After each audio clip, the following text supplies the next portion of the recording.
रामकृष्ण हरी भावांनो. तर आज होतं पुण्यामध्ये गणपती बाप्पाचं विसर्जन. तर आम्ही गेलो होतो विसर्जनाला आणि आम्हाला आज करायचं होतं दगडूशेठ बाप्पाचं दर्शन. आणि मग आम्ही लागलो लाईनीमध्ये. एवढी गर्दी होती लक्ष्मी रोडला की आम्हाला थांबायला पण जागा नव्हती. तेवढ्याच समोरून दिसता रथ.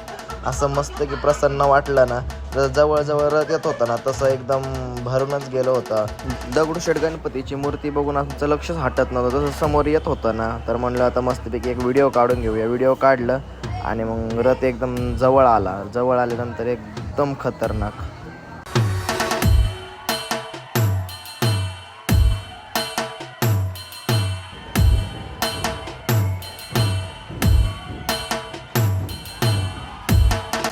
दगडूशेठ गणपतीचं दर्शन झाल्यानंतर आम्ही लागलो लाईनीतले डीजे बघायला. मग जास्त उशीर थांबलो नाही. 2-3 डीजे बघितले आणि डायरेक्ट मग आपल्या संत तुकाराम नगरला जायचं म्हणलं. संत तुकाराम नगरमधले बघूया डीजेची कॉम्पिटिशन. गेल्या भाई लागली होती ना दोघांची कॉम्पिटिशन. मग तेवढी बघितली तुम्ही बघून घ्या आता.